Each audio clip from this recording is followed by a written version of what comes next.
Hello, Phil Croshaw here again. We're live, and today I'm delighted to be joined by Nathan Newman. And Nathan and I are going to be talking about some really geeky stuff today, which means that, of course, the geeky glasses are absolutely necessary. So hopefully this will be of interest to some of you. We're going to go into data, psychology, and all the various different things that have happened as a result of our C word. It's a new C word, isn't it? In fact, there was a first C word, there was a second C word, which was consultant, and now there's a third C word. So anyway, here we go, coming up.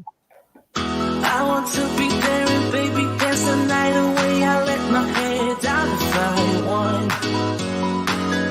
Don't you just get tired chasing fame and being pretty all the time? Doesn't sound like fun. You can do better. Let me show you what a good time looks like. You can do better. You can do better. Let me show you what a good time looks like. You can do better. I dare you to be wilder.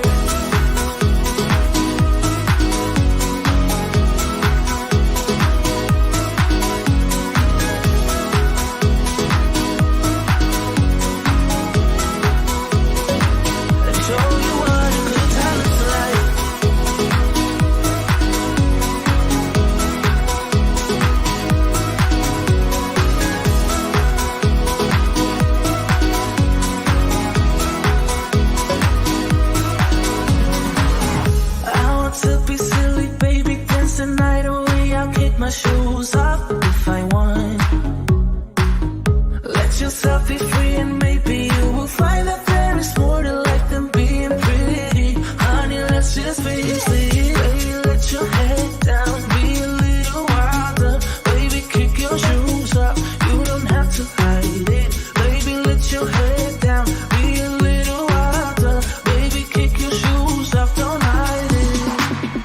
I don't fit into your box, beauty queens without no flaws.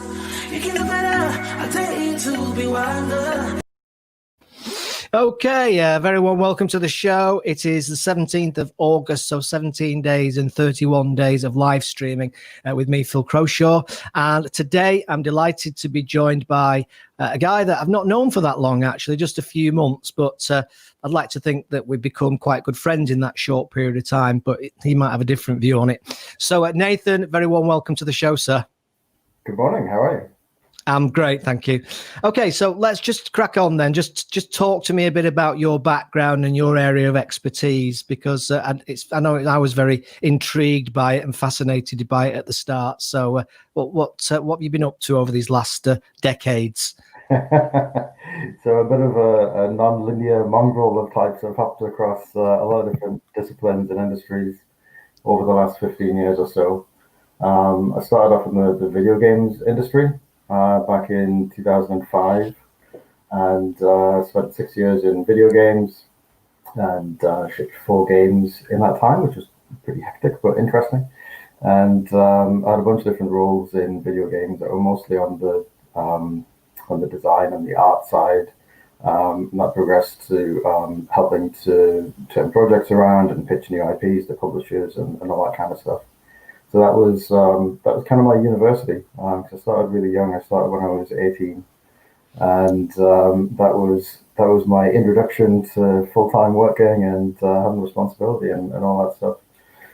So after that, I switched out to advertising and marketing, and I was directing live action and animated TV ads and content for brands and whatnot. And after that, went more into creative for the internet and set up my own social media company. Had a lot of fun with that, doing marketing and PR and going viral around the world and trending on Facebook and Twitter in the UK and US, and getting stories that we were putting on social, and managing to get tier 1 media coverage, which extended all the way to the front cover of Time for Kids, which I didn't know existed at the time. When they reached out, I knew Time magazine, of course, but I didn't know they had a publication for kids in North America. And the same month Donald Trump was on the front cover of Time in 2016, the story that we were pushing for clients was on the front cover of Time for Kids. That was quite a strange moment. So after that, I've been, I guess around that time, I got more involved with startups and the world of tech, and I kind of went full circle back into video games in a way through virtual reality.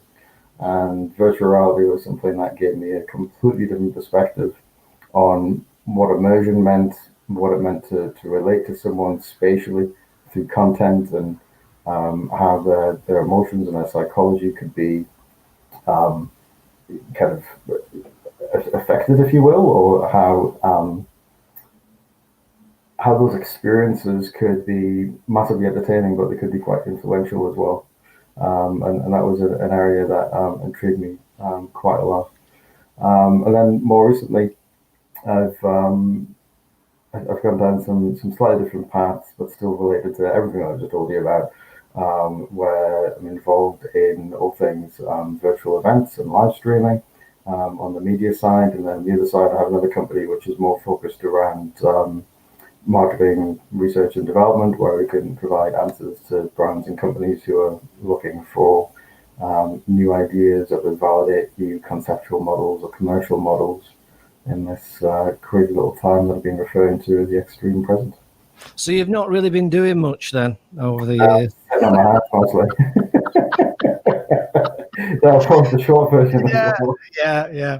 Maybe that's why we kind of got on from the start, because it was very clear to me from the start that you kind of love variety, which is very much my game, as you know. I love variety too, and it keeps you busy and keeps you motivated and keeps you inspired.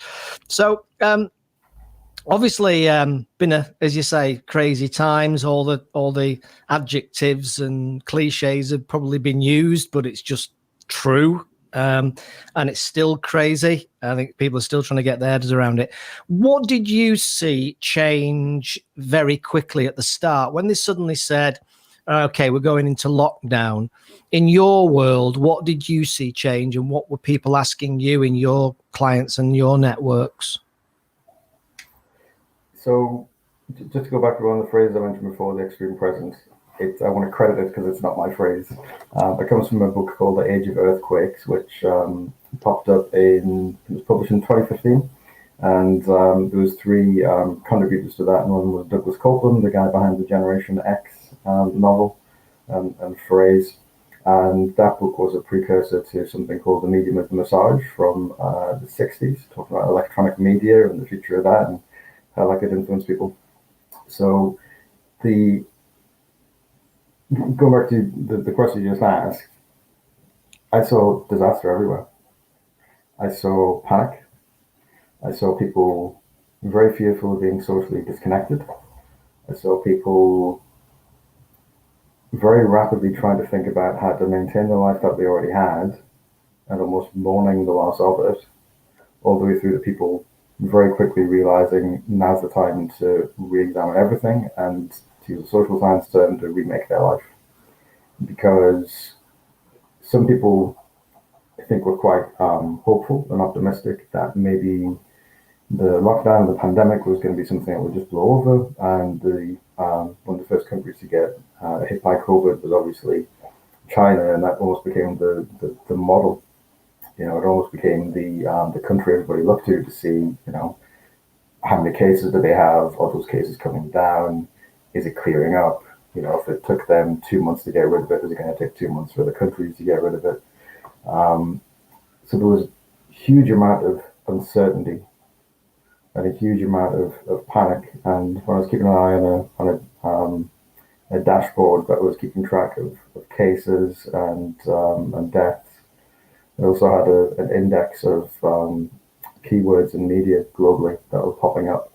And towards the beginning, we had panic buying at the top, and I thought it was a little bit fun, but almost bizarre that panic selling wasn't high, but it was in that top 20 terms.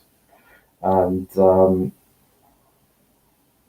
being in that level of chaos and just being able to, I guess, have a little bit of clarity and a little bit of a proactive mentality on trying to get ahead of this thing.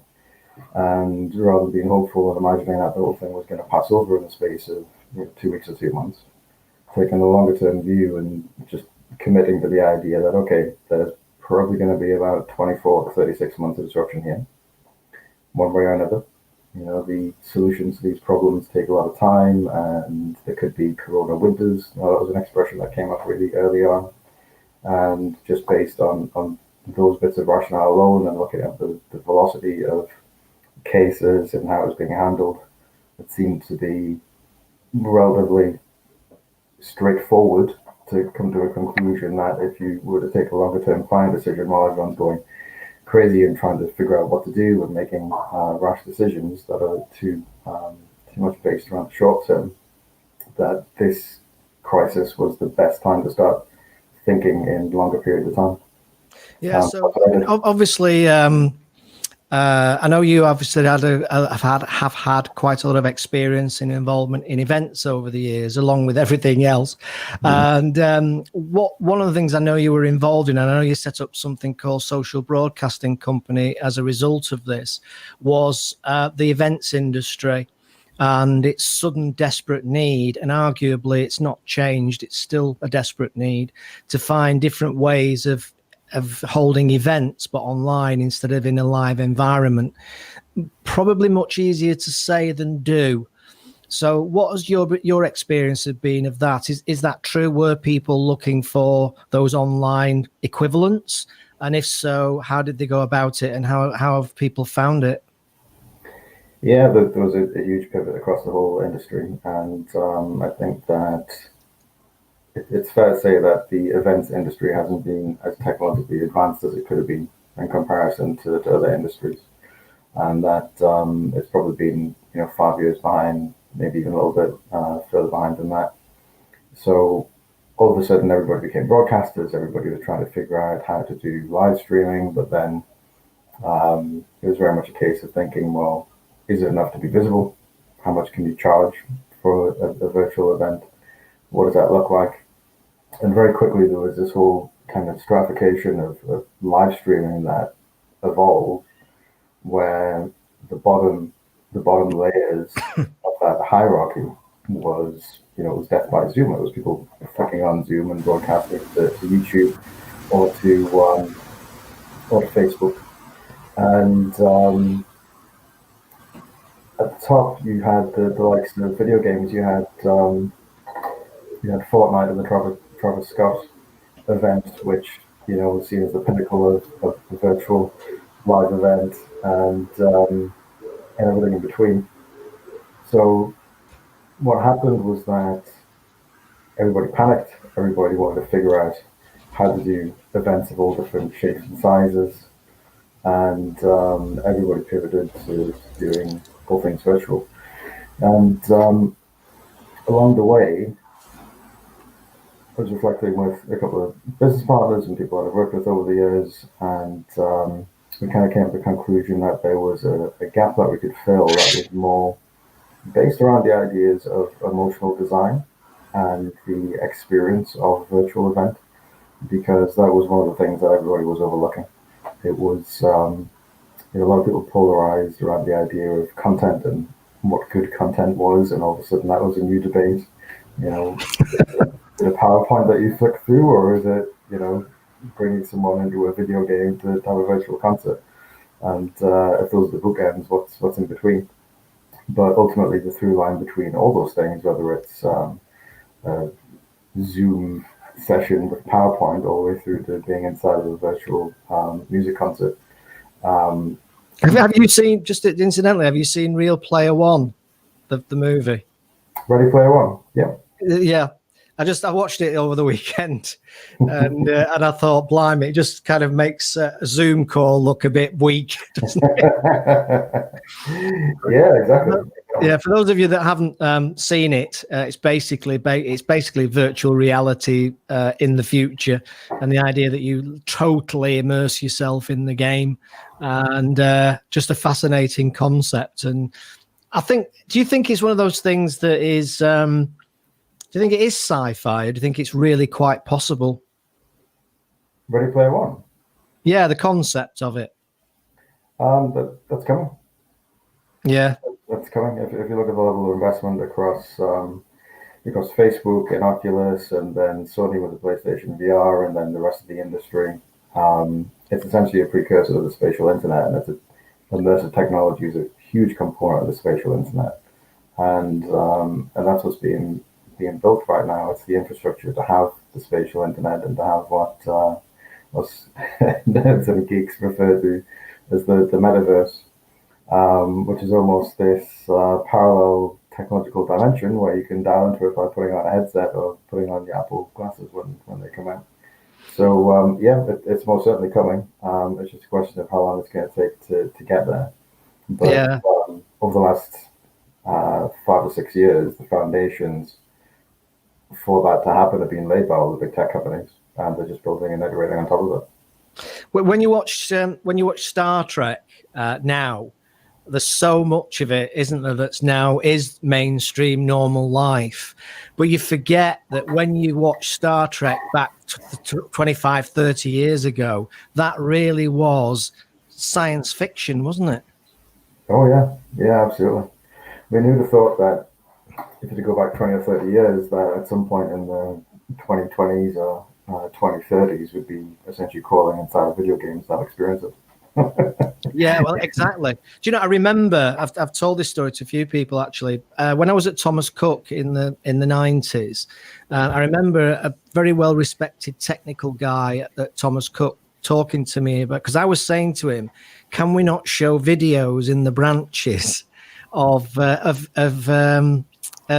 resorts and various different beautiful places as part of our selling process, as part of our service?" And he said, "No, Phil," he said, "what you've got to understand is that the bandwidth, I don't even use the word bandwidth, but the pipes or the wires are not big enough. You'll never be able to get that much data down a wire." And I thought, oh, that's a shame, because it would have been really great, you know, and the rest is history. But that sticks in my mind so much as it was a fait accompli. This guy was saying, "Oh, no, don't get your hopes up. That's not going to happen." I remember a producer in video games I used to work with talked about, it was either when he was still in video games or before that, I think he had a career in broadcast. So he was talking about having these huge files and how the only way to transport them was either courier across London, or in this instance, there was something I needed to send that it needed to go further and faster. So they had to go to BT Tower and broadcast the data from BT Tower from one point to another. That's amazing, isn't it? Yeah, so you can tell it's live stream. There's a dog barking, and I can't bother shutting the door. It's still too warm. It's still too humid even now. It's fascinating stuff, isn't it? What's your view then, slightly aside, but relevant, I think, in today's world is, you know, there's this whole thing, a lot of challenges that people having as parents, including myself as a parent, basically trying to get kids off the computer games is the way it's discussed and debated. What's your view on that? Do you think that, and I know it's an opinion and everybody has a different perspective, but do you think that it is dangerous, or do you think that it's the world that they're in and it's the world that they're entering into, and therefore they're going to have to really understand this stuff, because people are going to spend a lot more of their time inside this world as the years go on and as they become adults? Have you got a view on it? Quite a few. I think there's this boundary between, an unspoken boundary between consumer education and commercialization or revenue generation. And there's a professor of psychology who classifies herself as a cyber psychologist called Mary Aiken, who's written a book called Cyber Effect. And in that book, she talks a lot about how the internet amplifies personalities and behaviors. And she also talks about behavioral patterns and addictive feedback loops. One of the ones that she refers to is Fortnite, and she has a bolder view on this than a lot of other people, which is that if you've been under a rock for the last 10 years, you probably haven't noticed that Facebook is a little bit addictive and social media is a little bit addictive. And one of the reasons behind that is that it's been built to form habits And the way it does that is through dopamine patterning and through what's called a variable rate of reward, which means that you never know what's behind that notification. Could it be a long lost family friend? Could it be a brand saying you've won a prize? Could it be a long lost family member popping up? It could be anything. And that anticipation of a reward is what spikes a little bit of dopamine, a neurochemical in your brain, and that is a reward, and that creates a pattern and a habit. Well, that process is something it just exists in nature, but tech companies have hacked it. And the video games industry has been hacking that for a long time in many different ways, and they're experts at it. So what Aiken claims is that Fortnite has been built to be addictive, and that as such, Fortnite should carry health warning label in the same way that cigarettes do. Yeah. Now, that's the opposite end of the scale. That's the most extreme interpretation of what's happening. Not that it's necessarily inaccurate. And on the other end of the scale, I think if kids were taught about the science behind why they might really like video games or why they might like cigarettes, then perhaps they would change their relationship with those things and view them a little bit differently, and maybe they could mitigate or manage their response to how fun it is.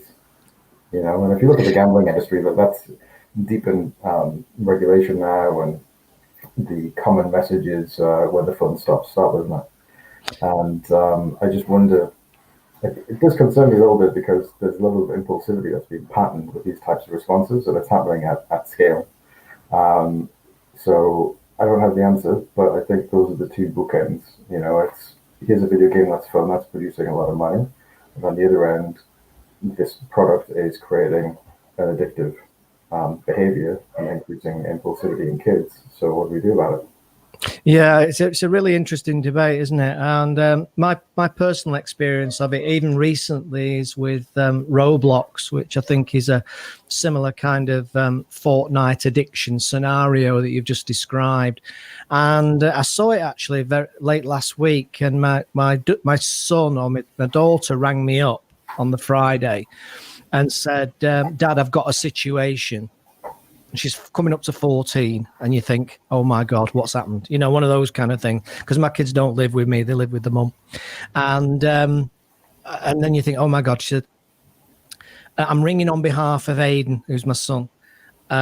Actually, he's just by accident lost all his Robux, because they have on Roblox, they have Robux, which is like the points." Or the gold coins, or whatever you want to call them. Yeah, and he's just on Roblox by accident, and he's lost them all. And I said, well, let me have a word with him. And she said, I can't put him on. He's devastated. He can't stop crying. And I'm thinking, this is not good. But then I think, maybe was I the same? Would I have been the same back in the day on other things? I don't know. Somebody nicked me lunchbox. I don't know, whatever. And but it did bring it home to me that he was literally devastated because he'd lost these coins. Anyway, of course, being his dad, I got totally seduced and totally screwed over, and I had to buy him some more. Which doesn't reinforce the behavior at all. So, yeah, obviously those two kids are going to be very good in influencer marketing. That's for sure.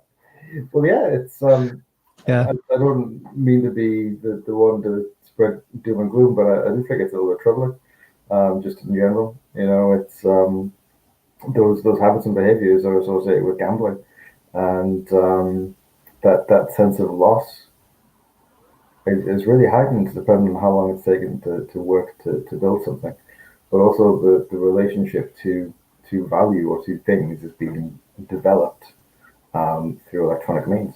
It's not happening face to face, and it's being amplified by those electronic means.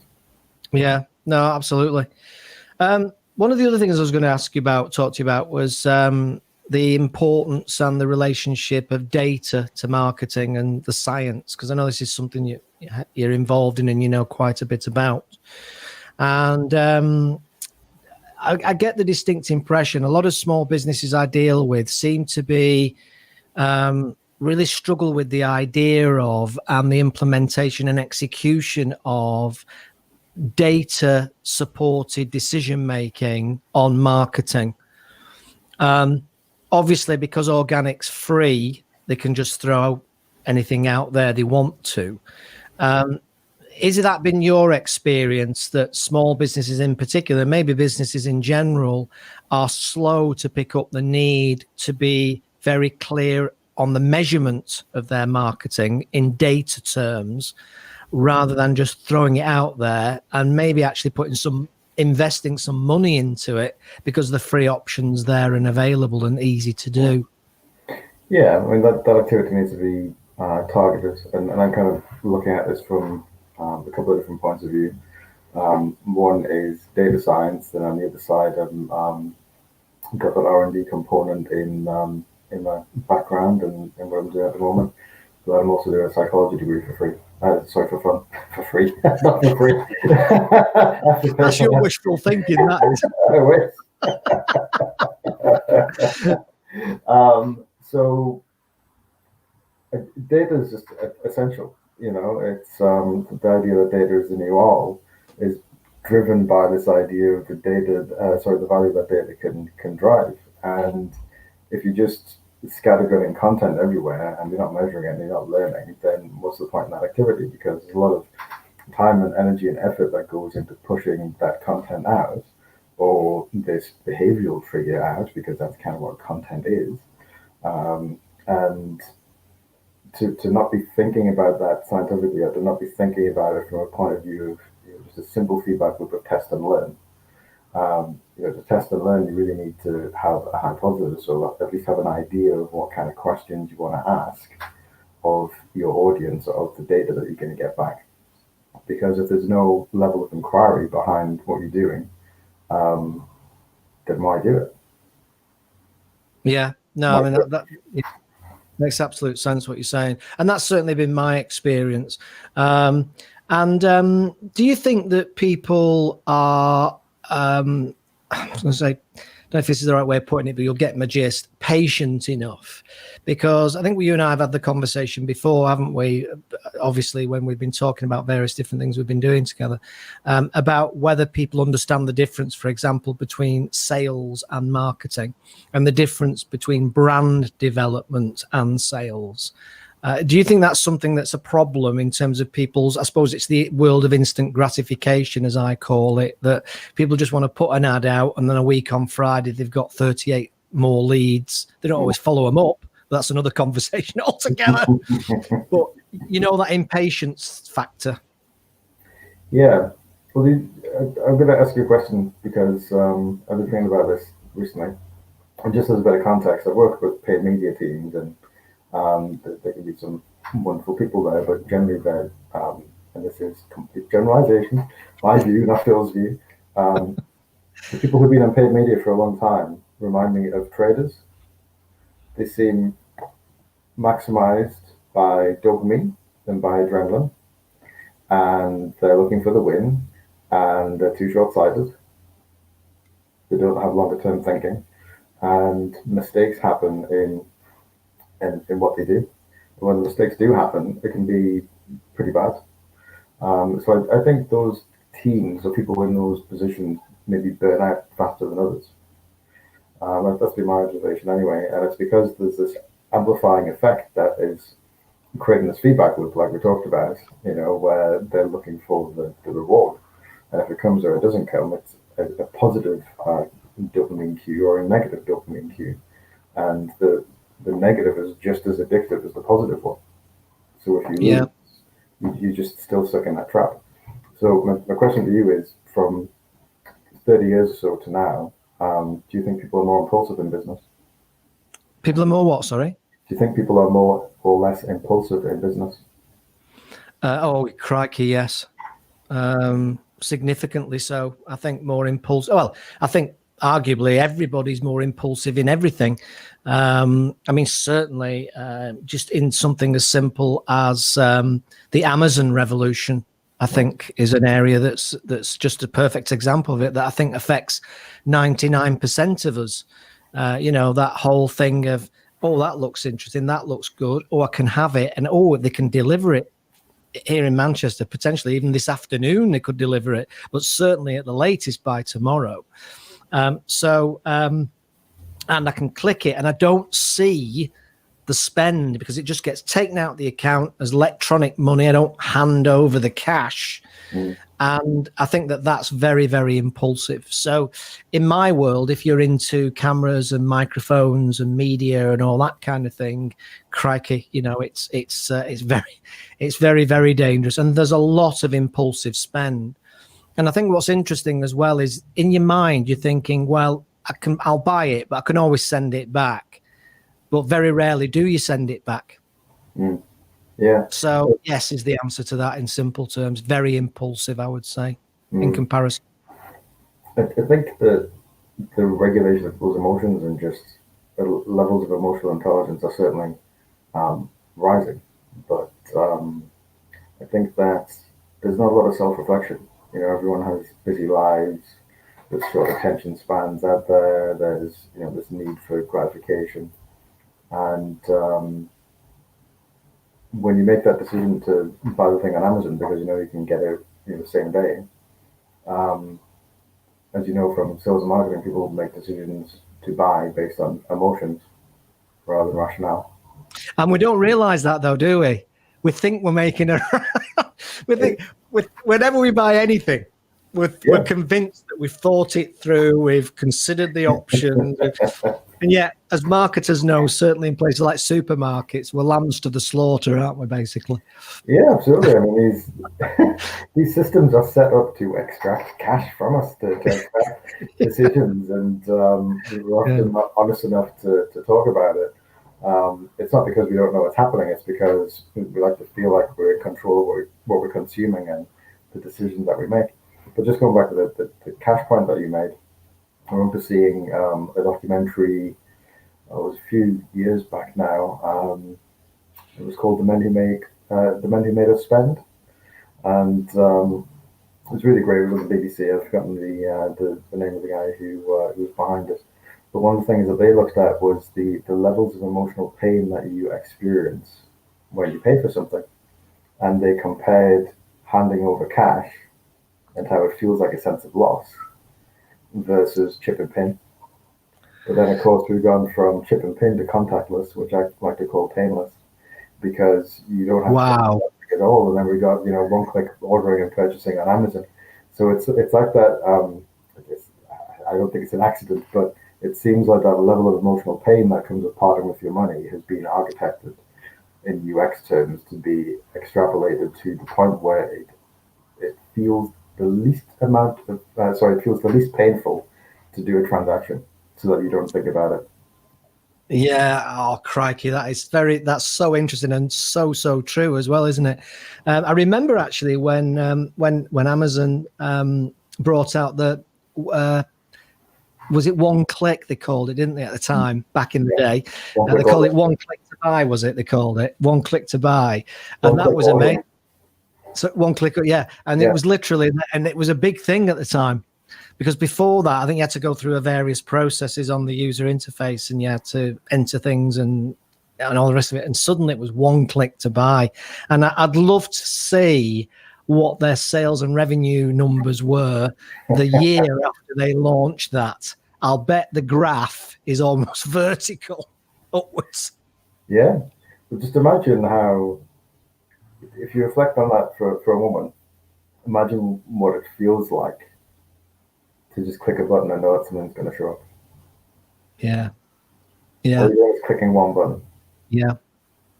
No, I've spoken to older people as well, and you know they've said about what they remember when credit became a thing. Before that, you saved up for stuff, and then as soon as credit arrived, that changed everything too. You know, these kind of major moments like one click to buy or the arrival of Amazon as a delivery service is another one, and there's various examples throughout history.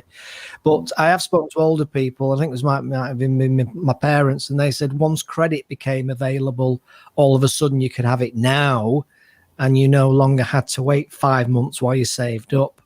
And that fueled debt on an unbelievable scale very, very quickly. Precisely. Well, in the last year or so, I've been looking at social science, and there's a ton of interesting stuff I've found out this year on that subject. But one of them is that there's a bunch of theories out there, and social scientists that claim that the availability of consumer credit is the tipping point from society turning into a consumer-based society, and society being ordered around consumption rather than the phase before that, which was an industrial society. Yeah, that would make absolute sense. Do you know what? I've got a question here actually from a guy called Jake, and he's saying that he's got a networking group and he wants to start charging for access to his online networking group. And do we think that he's got, I'm paraphrasing this, but does he think that does he have much chance of making it work on a monetized basis? Have you got a view on that? Yeah, monetized if it's virtual. Yeah, I think he's got a networking group, and he's talking about, do I make it free, or should it be free, or can I monetize it and start charging for it? I think he's asking, will people pay at the end of the day? Yeah. Yeah, I think the only answer to that is to do some R&D. Yeah, test it and find out. Yeah, in my default stance on that is yes, investigate and research it, but ultimately, if the emotional experience of online or virtual networking is considered and thought through, becomes an experience where people forget that there's a camera and that there's a screen because they're cognitively engaged in the conversation, so that everything else just disappears. Then that's where it's safe because people have a lot of fears around COVID and catching COVID. Even handshakes, which are kind of something patterned into our psyche as a greeting, have turned into elbow nudges. And even the elbow, it's if you go to any classes around self-defense or guerrilla self-defense, they'll say you throw an elbow because it's the hardest point on the body, So we've gone from soft handshake to nudging clashing with the hardest point on our body. So does that mean virtual networking has more of an edge now? Because would you want to clash elbows, or do you want to have a deeper, meaningful conversation over some kind of format that you develop inside the virtual networking group? Yes, it's interesting, isn't it? I don't know. I don't think I've figured it out yet. I think for me, I don't like wasting time, and that's a very again, another subjective thing. What's wasting time? It depends what you're into. I think I mentioned yesterday I was watching the Formula One, and a lot of people would say that's wasting time. But of course, because I love Formula One, I really enjoyed watching it. But for me, a half an hour drive somewhere, then a 15 minutes to park up, then another 10 minutes to walk to the place, potentially if it's in Manchester, say, then do the networking thing, then back in the car, then back, that for me is time that's potentially that's time wasted.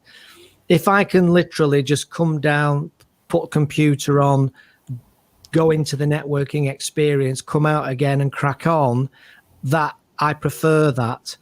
But maybe that's because I'm a miserable sod and prefer not to be in social with people these days. Yeah. I don't know because everybody's different, aren't they?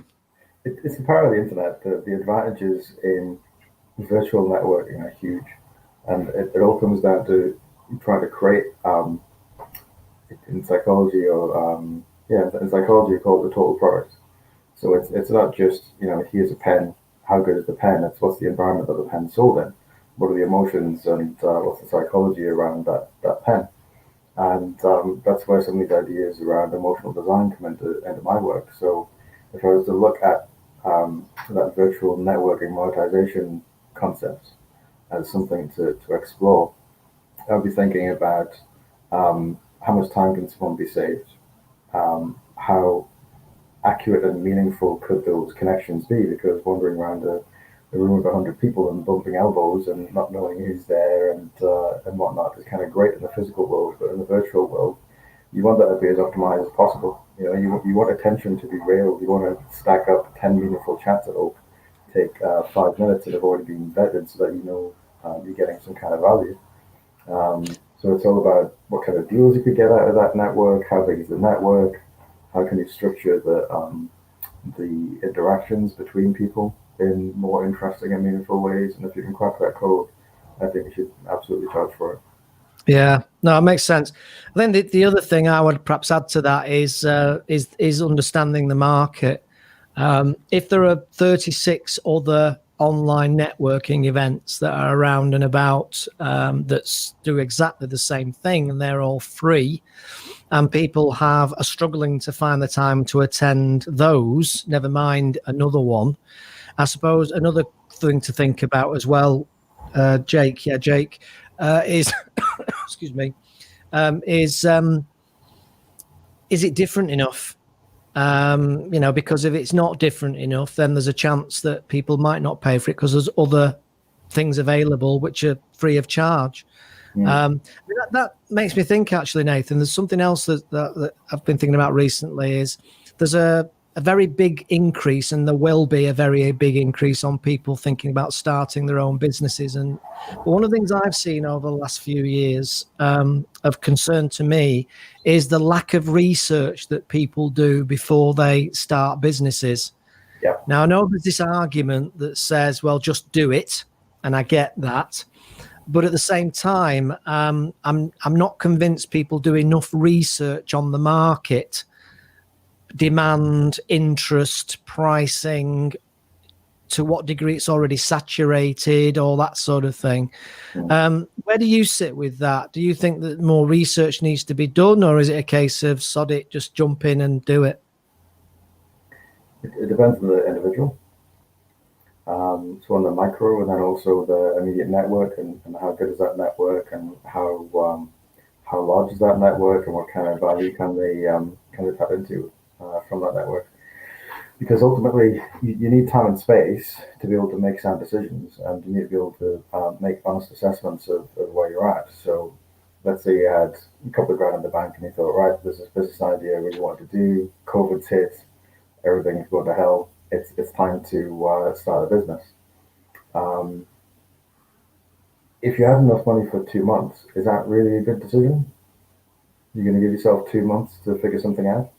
Or would it make sense to have more financial stability and to, build up some money that would let you be safe and secure for 12 months so you can figure it out over 12 months or even longer? If you don't have that level of security to be able to reflect and strategize, whether it's fast or slow, then your thinking is going to be affected.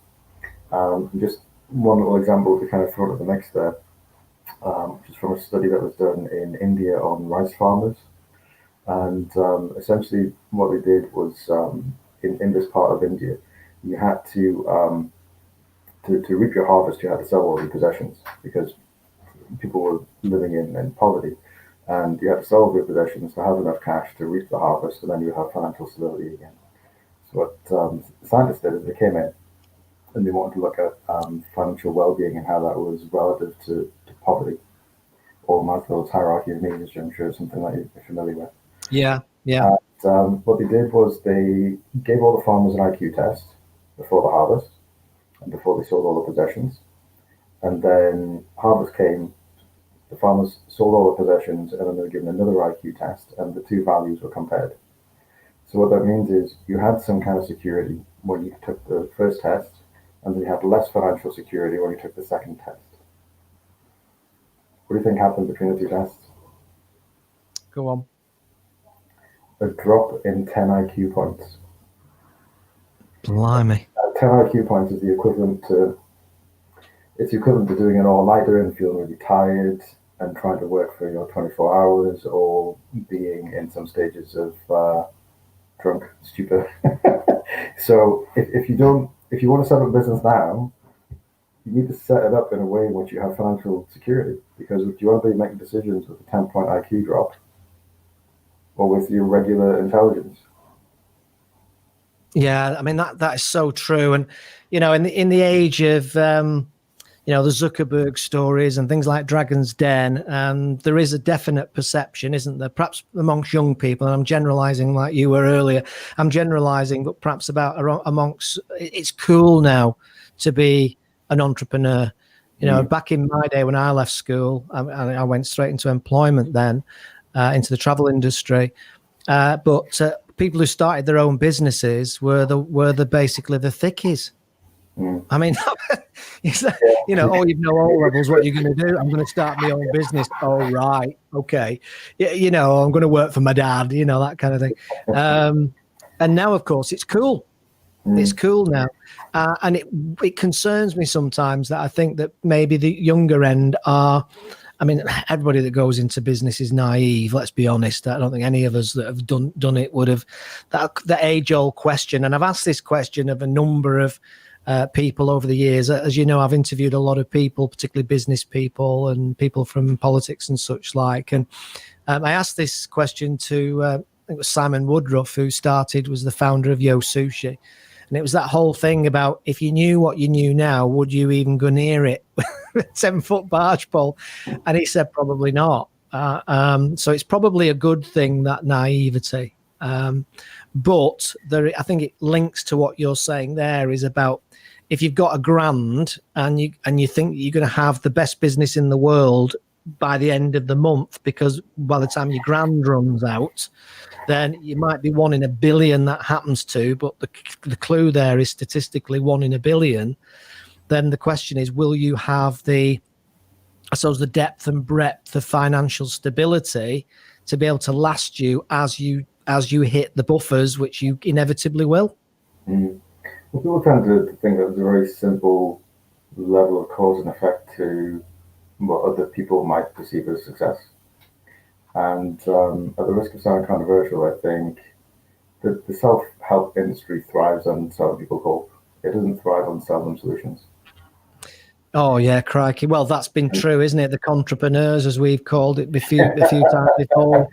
I think it was a guy called Mike Winnett that I first saw talking about entrepreneurs. Who lives in Warrington, actually, not too far from us. And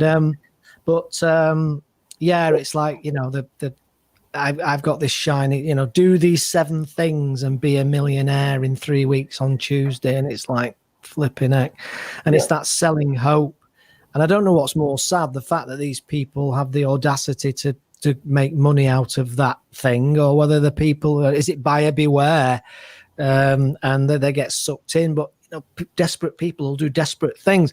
And arguably, now we're heading into a period of time where that is probably, people are more vulnerable to that because of the potential state of the economy and employment in the coming months.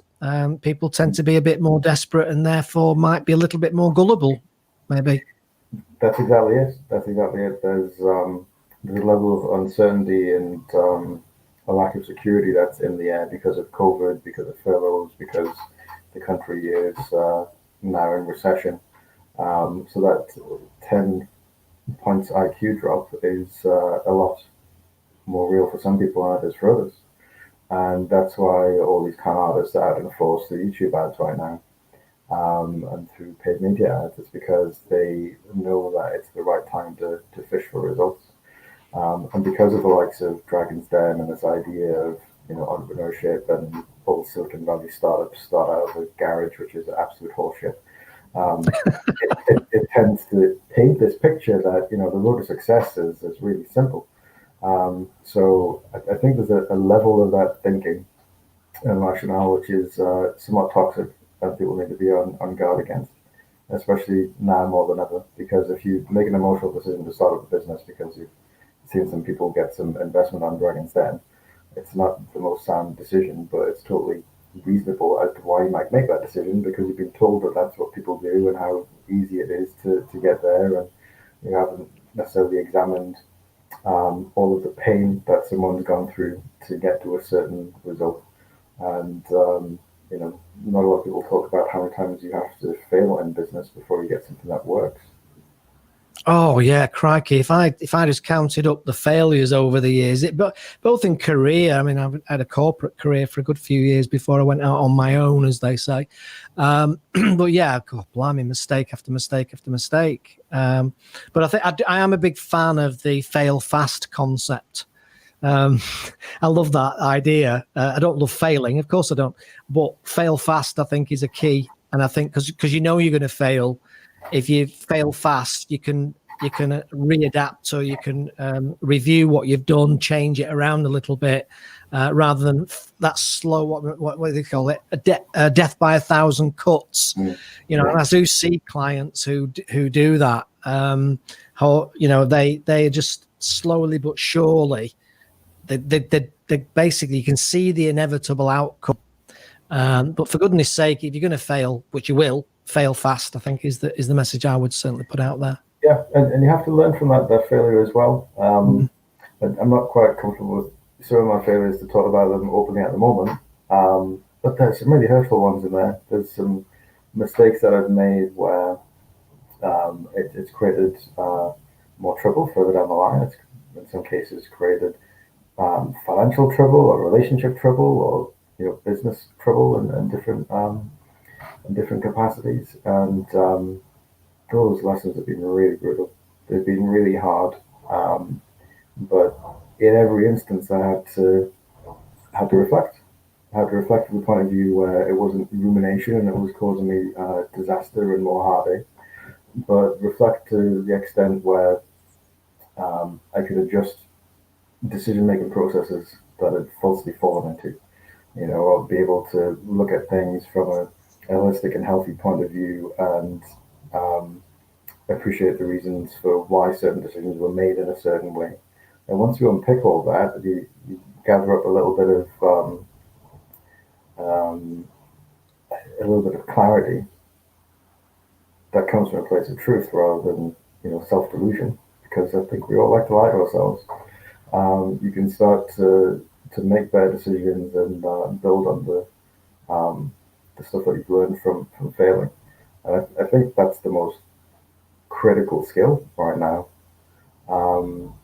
It's to be able to unpick your failure and learn from it rather than repeat it just inside of a different framework or with a different deal or with a different contract.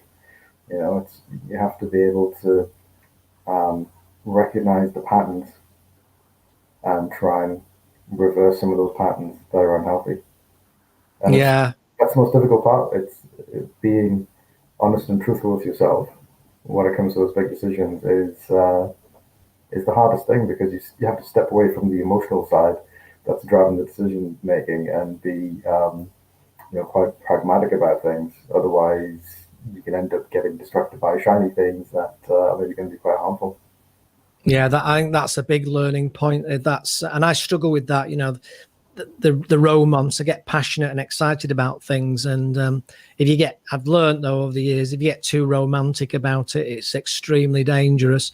And I always think of the situation of people coming. I'm really simplifying it now, but people come in two camps for me. There's the people who are happy and fulfilled in staying in a nice, safe harbor in life, and there's other people who go, nah, not enough. This harbor's not enough for me. I'm out there on the big wide ocean, and it's horses, very much horses for courses. And you and I probably, I think it's fair to say, these are kind of limited by the harbor, and we go out to the big sea. But what I've found useful to think of as a concept over my career is that now and again, just through personal circumstances, I think it's fine to come back into the harbor. So, it's really like bobbing around and you're getting really seasick and it's getting really, really rough out there. And maybe come back into the harbor, get a contract, for example, that for a year where you kind of get back some stability, maybe fill up the coffers a little bit before you're ready to maybe just set sail out again into the big rough sea. And I've certainly done that through my career, but it's just in my nature that I'm not happy and fulfilled if I'm sitting in the harbor. But with that, as you and I know only too well, you get uncertainty and it's uncomfortable, and like going live streaming like this, it's uncomfortable, and there are no guarantees. But I just think it's in your nature.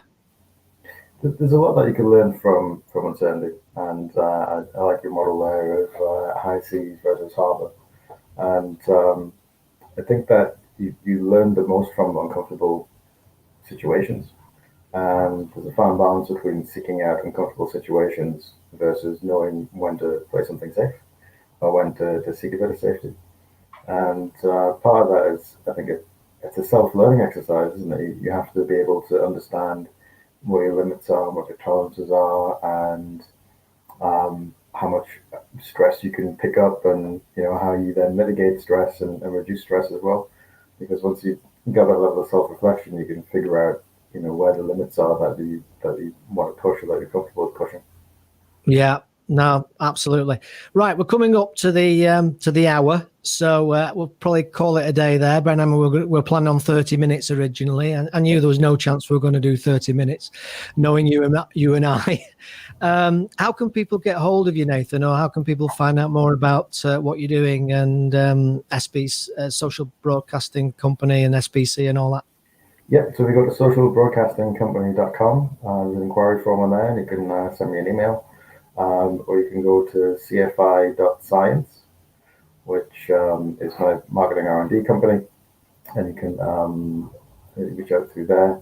Or if you're interested in some of the stuff that we've been talking about today, during lockdown, I produced 40 shows with a co-host on tech and media, which is called Not an Emergency Broadcast. So if you look up Not an Emergency Broadcast where you consume podcasts, there's 40 episodes of me and my co-host talking about all kinds of crazy, wonderful things, from data science to psychology to cognitive models and a lot of other stuff. Brilliant. Well, thanks for that. And I'll finish off just by saying, if you've been watching this for a little while, then I'd be very delighted if you'd like to purchase mine and Nathan's Get Rich Quick scheme, which is a snip at £5,000, and it's called Get Rich in 45,000. 90% discount. Just do a contactless payment. It should be 40 quid in that case. Yeah, exactly. Okay, mate. Thanks very much for that. Really enjoyed that as always. And thank you for joining me today. Really appreciate it. And I'll be back again tomorrow for another live broadcast, for the 18th live broadcast. I've not decided what I'm doing tomorrow yet, so I'll keep that. I'll have to have a think about that this afternoon. But that's about it for today. Thanks, Nathan. Give him a wave. Do the wave. Thanks, everyone. From the elbow. Thanks a lot, mate. Catch you all again soon. Bye for now.